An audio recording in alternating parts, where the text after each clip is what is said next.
याद होगा वर्ष 2018 में जब इजराइल के प्रधानमंत्री बेंजामिन नेतन्याहू भारत के दौरे पर आए थे और मुंबई में उनका एक कार्यक्रम था, उस कार्यक्रम में आमिर खान, सलमान खान और शाहरुख खान नहीं गए थे। फिल्म इंडस्ट्री में जो मुस्लिम कलाकार आते थे उन्हें अपना नाम बदलना पड़ जाता था और वो मुस्लिम कलाकार हिंदू नाम रखते थे, इस डर की वजह से कि शायद जो हिंदू व्यूअर हैं या जो दर्शक हैं वो उन्हें ज्यादा स्वीकार करेंगे। आमिर खान की बात करेंगे, जिन्हें भारत में तो बहुत डर लगता है, लेकिन टर्की जैसे कट्टर इस्लामिक देश में और टर्की जैसे भारत विरोधी देश में उन्हें वहां के हालात बहुत अच्छे लगते हैं, वहां उन्हें बड़ी गर्व की अनुभूति होती है। 2 दिन पहले आमिर खान टर्की के राष्ट्रपति की पत्नी से मुलाकात की है और अपनी नई फिल्म पर उनके साथ चर्चा भी की है और यही मुलाकात अब विवादों में आ गई है। इस मुलाकात के बाद उनकी काफी आलोचना हो रही है। आमिर खान देश के बड़े कलाकार हैं और आप सब लोग आमिर खान की फिल्में अपनी गाड़ी कमाई का पैसा खर्च करके देखने के लिए जाते हैं थिएटर्स में या घर में। टर्की के राष्ट्रपति और उनकी पत्नी अगर उन्हें अपने घर पर बुलाते हैं चाय पीने के लिए, उनके साथ बातें करते हैं, उन्हें बहुत बड़ा सम्मान देते हैं, कलाकार मानते हैं उन्हें बहुत बड़ा, ये क्यों है? ये इसलिए है क्योंकि सबसे पहले ये सम्मान आमिर खान को इस देश के लोगों ने, उनके अपने देश यानी भारत के लोगों ने उन्हें इतना सम्मान दिया है, उन्हें इतना बड़ा कलाकार बनाया है कि आज वो इस काबिल हो पाए कि टर्की के राष्ट्रपति के घर में उनकी एंट्री हो सके। लेकिन आज उनकी आलोचना जो हो रही है वो काफी हद तक सही भी है, क्योंकि खुद आमिर खान कुछ वर्ष पहले भारत की असहनशीलता की बात करते थे और ये कहते थे कि उन्हें और उनके परिवार को भारत के माहौल से डर लगता है। वो ये बात खुलकर कह चुके हैं कि उन्हें यहाँ डर लगता है और उनका परिवार तो उन्हें ये भी कह चुका है कि हमें भारत छोड़कर कहीं और शिफ्ट हो जाना चाहिए। लेकिन उन्हें टर्की में डर नहीं लगता। टर्की में वो बहुत आजाद महसूस करते हैं। टर्की जैसे देश की असहनशीलता और उसका भारत विरोधी रवैया आमिर खान जैसे अभिनेताओं को नजर नहीं आया और हम ये मान नहीं सकते कि आमिर खान को इसके बारे में पता नहीं होगा।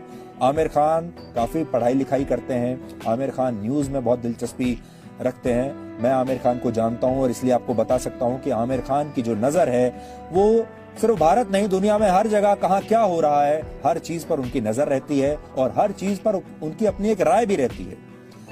आमिर खान ने टर्की के राष्ट्रपति की पत्नी से मुलाकात करने में कोई हिचकिचाहट नहीं दिखाई। वैसे तो कोई भी सेलिब्रिटी, कोई भी कलाकार, एक्टर किसी से भी मिल सकता है, इसकी पूरी छूट है और आमिर खान जैसे अभिनेता किसी के हिसाब से चलने के लिए बाध्य भी नहीं। हम ये नहीं कह रहे कि वो अपनी कोई भी मुलाकात से पहले हमसे पूछेंगे या किसी की इजाजत लेंगे, इसकी कोई जरूरत नहीं है। लेकिन उन्हें यह भी देखना होगा कि सार्वजनिक जीवन में कहीं उनके दोहरे मापदंड दुनिया को साफ साफ दिखाई तो नहीं दे रहे हैं, क्योंकि यही आमिर खान कहते थे कि भारत बहुत असहनशील हो गया है और यही आमिर खान अब टर्की जैसे देश की असहनशीलता को पूरी तरह भुलाकर वहां के राष्ट्रपति की पत्नी के साथ मुलाकात कर रहे हैं, चाय पी रहे हैं।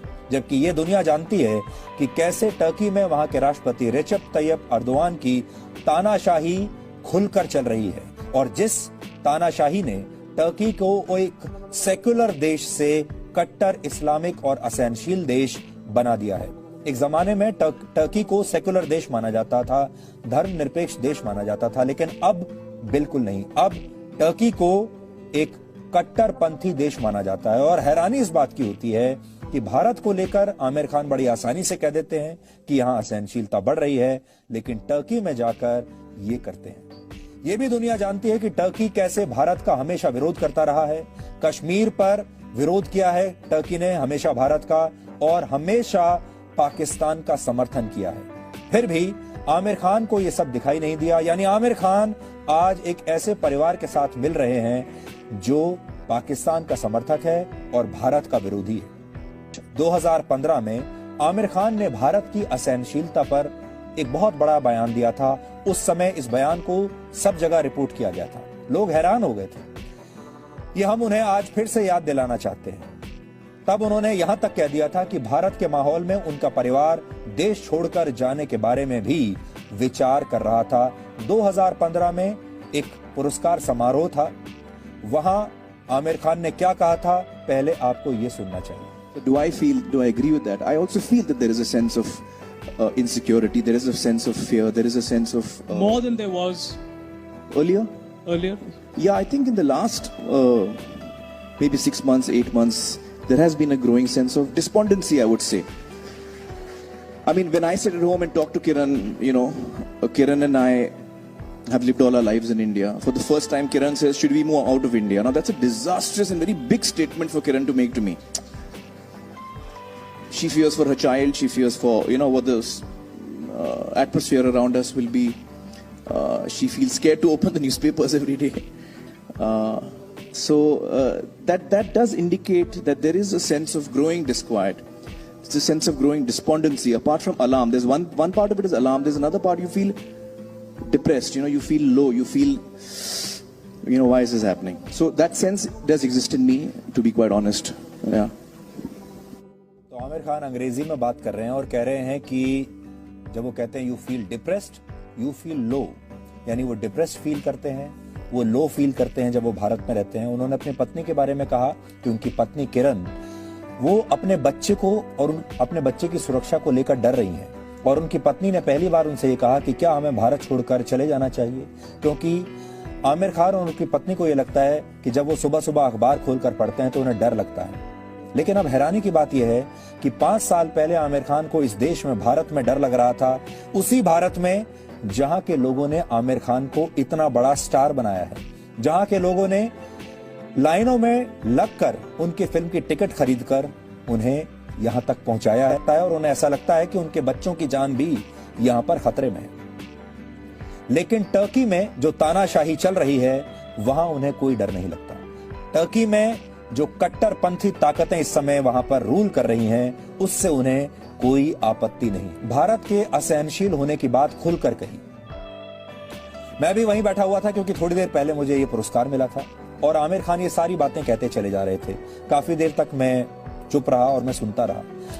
सबसे बड़ी बात यह है कि जब वो सब कह रहे थे, उस हॉल में जितने भी लोग बैठे थे, किसी ने भी आमिर खान के इस बयान का विरोध नहीं किया। लेकिन कुछ देर के बाद मुझसे रहा नहीं गया और मैंने फिर उनसे सवाल पूछा और मैंने उनसे ये कहा कि आप 2 अलग अलग घटनाओं पर अपनी सुविधा के हिसाब से प्रतिक्रिया क्यों दे रहे हैं। यह वो समय था जब आपको याद होगा उत्तर प्रदेश के दादरी में अखलाक नाम के एक व्यक्ति की हत्या कर दी गई थी और उसके बाद अवार्ड वापसी गैंग बहुत सक्रिय हो गया था और पूरे देश को असहनशील बताया जा रहा था।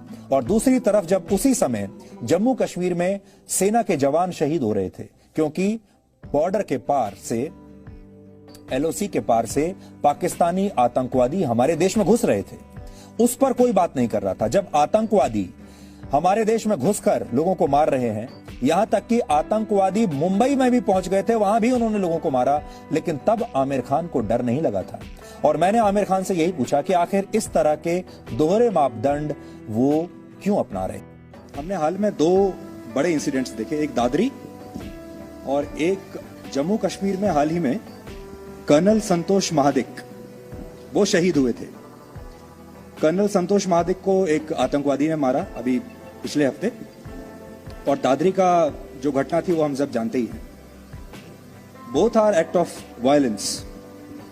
उसके बाद भी जिस तरीके से देश रिएक्ट करता है, पॉलिटिकल सिस्टम रिएक्ट करता है, हमारा सिस्टम रिएक्ट करता है, वो अलग अलग क्यों है। अगर असहनशीलता की बात करनी है तो दादरी में हम देखते हैं असहनशीलता पर बहस छिड़ जाती है और लोग अपने अवार्ड्स वापस करते हैं। लेकिन एक और जो आर्मी का अफसर है, कर्नल है, जब वो मारा जाता है तो बहुत सारे पॉलिटिशियंस यहाँ बैठे हैं। दादरी में तकरीबन सभी लोग पहुंचे थे, लेकिन कर्नल महादिक के घर पर सातारा में सिर्फ एक रक्षा मंत्री पहुंचे थे, बाकी कोई नहीं पहुंचा। So why do we have this double standard. मेरा सवाल ये है, why do we have this double standard while reporting also, while having a debate also, and while giving a reaction also on this? That's my question. Yeah, well, it's unfortunate. I think it's really unfortunate because every act of terror and every act of violence is to be condemned, and every act of terror and violence is to be condemned with the same ferocity.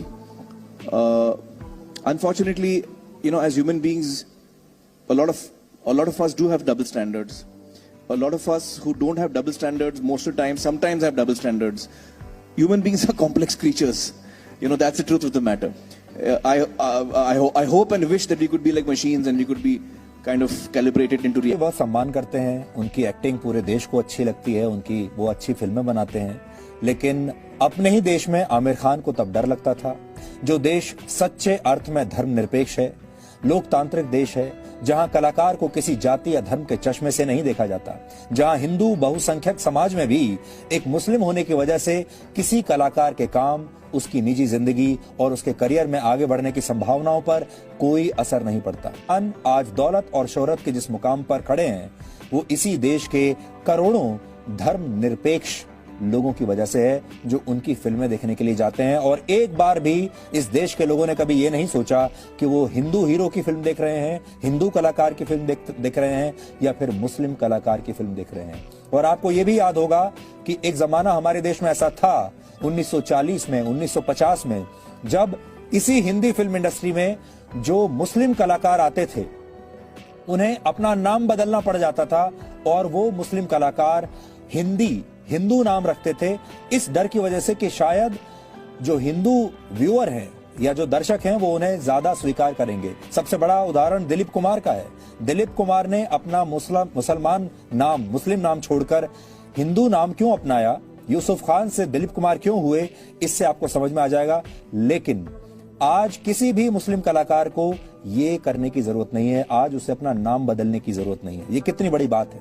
फिर भी आमिर खान के लिए भारत नहीं, वो Turkey ही सहनशील है, जहां मुस्लिम कट्टरपंथ को बढ़ावा दे रहे राष्ट्रपति अर्दोआन की दुनिया भर में आलोचना हो रही है। और इसका सबसे बड़ा उदाहरण हाया सोफिया है। ये टर्की का शहर इस्तांबुल में एक बहुत मशहूर और प्राचीन म्यूजियम था, जिसे अर्दोआन के राज में कुछ हफ्ते पहले ही एक मस्जिद में बदल दिया। लेकिन टर्की जैसे इस्लामिक देश के राष्ट्रपति की पत्नी से मिलने में उन्हें कोई परेशानी नहीं। आपको याद होगा वर्ष 2018 में जब इजराइल के प्रधानमंत्री बेंजामिन नेतन्याहू भारत के दौरे पर आए थे और मुंबई में उनका एक कार्यक्रम था, उस कार्यक्रम में आमिर खान, सलमान खान और शाहरुख खान नहीं गए थे।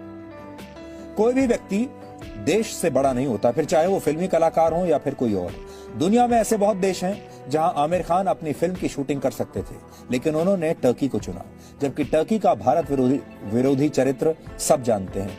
टर्की उन गिने चुने देशों में है जो अक्सर भारत विरोधी बातें करता है। टर्की हमेशा पाकिस्तान का समर्थन करता रहा है और उसके भारत विरोधी दुष्प्रचार को बढ़ावा देता है। पाकिस्तान की आतंकवादी गतिविधियों का भी दुनिया के हर मंच पर टर्की हर बार बचाव करता आया है। और हमारे देश के जो सुपरस्टार हैं वो टर्की में जाकर टर्की में शूटिंग भी करते हैं और टर्की के शाही खानदान